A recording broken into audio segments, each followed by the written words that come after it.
కోటేశ్వర గారు, ఇప్పుడు ఆయన ఇప్పుడు ఏమన్నా ఆ ఇన్ఫర్మేషన్లో ఏమన్నా కనుక కరెక్ట్ ఉంటే మీరైనా కూడా యాడ్ చేయొచ్చు. ఒకటి, మీరు ఇంకోటి 99 పైసలకి ఇచ్చింది 2 సంస్థలకే, 2 సంస్థలకు కాకుండా మిగిలిన ఎక్కడన్నా ఇచ్చినట్టు నిరూపిస్తే రిజైన్ చేస్తానని లోకేష్ గారు మీకు ఛాలెంజ్ విసిరారు. కాబట్టి మీకు ఏమైనా ఉంటే అవకాశం ఇచ్చాడు, నిరూపించి ఆయనతో రిజిగ్నేషన్ చేయించండి. అంతేగాని రాంగ్ ఇన్ఫర్మేషన్ పాస్ చేయొద్దు. ఆయన చెప్పింది టీసీఎస్కి, కాగ్నిజెంట్కి, ఇఫ్ ఐఎమ్ నాట్ రాంగ్, ఒక 2 సంస్థలకే ఇచ్చాను. రైట్ కోటేశ్వర గారు ప్లీజ్. సురేష్ గారు, ఆ 2 సంస్థలకైనా ఎందుకు ఇచ్చారనేది చెప్పాలి, మిగిలిన వాటికి ఎందుకు ఇవ్వలేదో చెప్పాలి. ఒకటి సరే చెప్తారా లేదా అనేటువంటిది వాళ్ళకే వదిలేద్దాం. ఇక్కడ పాయింట్ ఏంటంటే పెట్టుబడులు రావాలి, పరిశ్రమలు రావాలి, ఉద్యోగాలు రావాలి, రాష్ట్రం సుభిక్షం కావాలి. ఇందులో ఎవ్వరికి ఎలాంటి భిన్నాభిప్రాయం లేదు. మన గఫూర్ గారు చెప్పినట్టు, లేదా వైసీపీ నాయకులు చెప్తున్నట్టు రావు అని చెప్పాల్సినటువంటి అవసరం కూడా లేదు. కానీ 2014 నుంచి 2019 వరకు ఇంతకంటే ఎక్కువ ఇదే హైప్ చేశారు. అప్పుడు ఎన్ని పెట్టుబడులు వచ్చాయనేటువంటిది ఇప్పుడైనా చెప్పమానండి వాళ్ళని. 5 సంవత్సరాల పాటు వాళ్ళు ఏలుబడి చేశారు కదా, ఎంత వచ్చినాయి పెట్టుబడులు, ఎంత వచ్చినాయి, ఎంత రియలైజ్ అయినాయి అనేటువంటిది చెప్పాలి. ఒకటి. రెండోది, ఐటీ అంటే హైదరాబాద్ అంటే చంద్రబాబు నాయుడు అని చెప్పేసి పెద్ద ఎత్తున చెప్తున్నారు. సరే, హైటెక్ సిటీ కట్టాడు, అందులో ఎలాంటి సందేహం లేదు. హైటెక్ సిటీ కట్టినందువలన కొన్ని కంపెనీలు అందులో వచ్చాయి. కానీ చంద్రబాబు నాయుడు గారు లేరు, లేదా విజన్ 2020 లేదు.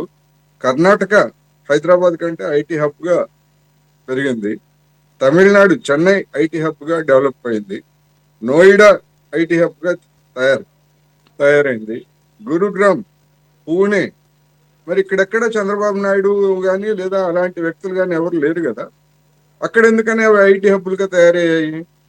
అందుకని కొన్ని సహజమైనటువంటి నాకు తెలిసినంత వరకు హైదరాబాద్ కన్నా ముందే బెంగళూరు, చెన్నై, పూణే కూడా, ఇప్పుడు పూణే వెనకబడింది కానీ పూణే, నోయిడా ఇవన్నీ కూడా ఐటీ రంగంలో అప్పటికే ఒక స్థాయికి వెళ్ళింది సార్. నాకు గుర్తున్నంత వరకు హైదరాబాద్ లేట్గా వచ్చింది రేస్లోకి, but stood almost second or third now. So అది నాకు గుర్తున్నది. కావాలంటే మీరు అవన్నీ మరి చంద్రబాబు నాయుడు గారితో నిమిత్తం లేకుండా డెవలప్ అయ్యాయి కదా. చంద్రబాబు నాయుడు ఒక్కడి వల్ల అంటే ఇప్పుడు అక్కడ హైటెక్ సిటీ కట్టడం కాదు కదా సార్, మైక్రోసాఫ్ట్ తీసుకురావడం అనేది అక్కడ ఒక గేమ్ చేంజర్ అయింది. రెండోది, వైఎస్ రాజశేఖర రెడ్డి గారు, ఒక నిమిషం ఆగండి సార్, వైఎస్ రాజశేఖర రెడ్డి గారు కంటిన్యూ చేశాడు, అది ఆటోమేటిక్ గా నడుస్తూ ఉంటది. అది దానికి ఎవరు ఆద్యుడు అనుకోవాలి తప్ప. అవన్నీ నేను కాదంటలేదు. 5 ఏళ్లలో ఒక హైటెక్ సిటీని, ఒక మైక్రోసాఫ్ట్ నో లేకపోతే ఇంకో దాన్నో ఆంధ్రప్రదేశ్ కి ఎందుకు తీసుకురాలేకపోయారు? దానికి చెప్పాలి. పలుకుబడి అక్కడ కదా ఉండాల్సింది. మనకన్నా గుడివాడ అమర్నాథ్ అయితే కరెక్ట్గా చెప్తాడు సార్. అప్పుడు మరి ఒక్క నిమిషం సార్, అంటే నేనేమంటున్నానంటే మనం అదే కాన్సెప్ట్ తీసుకుందాం. ఇప్పుడు 5 సంవత్సరాల తర్వాత వీళ్ళు వచ్చినప్పుడే కోడి గుడ్డు అన్నప్పుడు మరి గుడ్డికి అంకురార్పణ కూడా జరగలేదు కదా. వాళ్ళని వదిలేయండి. అదే సార్, 5 సంవత్సరాల్లో రాదు కదా సార్, కొత్తగా ఏర్పడిన రాష్ట్రానికి రావు కదా వెంటనే మెటీరియల్స్ అవ్వవు కదా సార్. నేనేమంటున్నానంటే వెంటనే మెటీరియల్స్ అవ్వదు కదా సార్, కొత్తగా ఏర్పడిన రాష్ట్రంలోకి వెంటనే మెటీరియల్స్ అవ్వవు కదా. సురేష్ గారు, మనకి వైసీపీతో కంపేర్ చేయకండి. నేను చెప్పేదాన్ని నేనేమంటున్నానంటే అది కూడా కన్సిడర్ చేయాలేమో అంటున్నా. కొత్త రాష్ట్రం కదా, వైసీపీతో కంపేర్ చేయొద్దు. మొదట నేను చేయట్లేదు సార్, నేను పాయింట్ తీసుకున్నా. అది కొత్తగా ఏర్పడిన రాష్ట్రం కదా, టైం పడుతుంది ఏమంటున్నా. అనుకోవటం ఎందుకు? ఖచ్చితంగా పడుతుంది. ఏముందని వస్తారు సార్, రాజధాని రాష్ట్రాన్ని ఇచ్చారు కదా, ఏముందని వస్తారు? ఎవరు వస్తారు? చంద్రబాబు నాయుడు చూసి రావాలి కదా. ఎట్లా వస్తారు? చూసి రావాలి కదా. చంద్రబాబు నాయుడు ఒక్కడే ఉంటే రావు సార్, హైదరాబాద్ కాబట్టి వచ్చారు. చంద్రబాబు నాయుడు ఒక్కడే చూసి వచ్చారని ఎవరంటారు? హైదరాబాద్ సికింద్రాబాద్ అక్కడ ఉన్న వనరులను బట్టి కూడా కన్సిడర్ చేస్తారు. మరి అదే చెప్తున్నా. ఇవన్నీ యాడ్ అవుతాయి సార్, ఇవన్నీ యాడ్ అవుతాయి సార్, ఇవన్నీ యాడ్ అవ్వాలి కదా. ఫేవరబుల్ కండిషన్స్ ఉండాలి కదా సార్. అన్ని మొత్తం ఈయన చేశాడంటే మరి ఆయన అక్కడ ఎందుకు చేయలేదు ప్రశ్న వస్తుంది కదా. దానికి చెప్పాలి కదా సమాధానం. అయినా వచ్చినాయి కదా సార్, ఇక్కడ హెచ్సిఎల్ ఇట్లాంటివి వచ్చినాయి కదా, గన్నవరం దగ్గరకి హెచ్సిఎల్ అట్లాంటివి వచ్చినాయి కదా కొన్ని.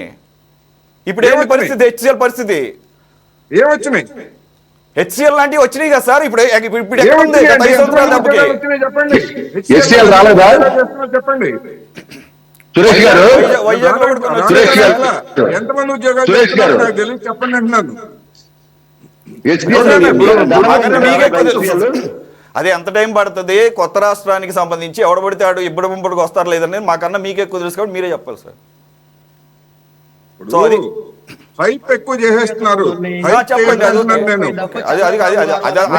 హైదరాబాద్ తానే నిర్మించినట్టు, ఐటీ మొత్తాన్ని తానే తెచ్చినట్టు. ఆయన పుట్టక ముందే ఇక్కడ అనేక ఇండస్ట్రీస్ ఉన్నాయి, సైంటిఫిక్ హైదరాబాద్ సికింద్రాబాద్ అనే ట్విన్ సిటీస్ ఒక నిమిషం ఆగండి కనకరావు గారు.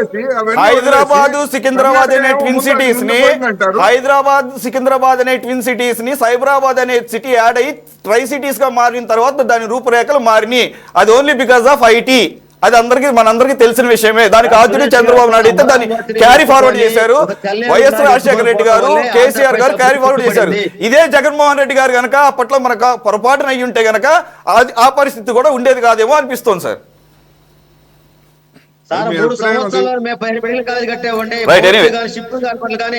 ఓకే కనకరావు గారు, స్కూల్స్ కానీ ఎన్నో చేసామండి.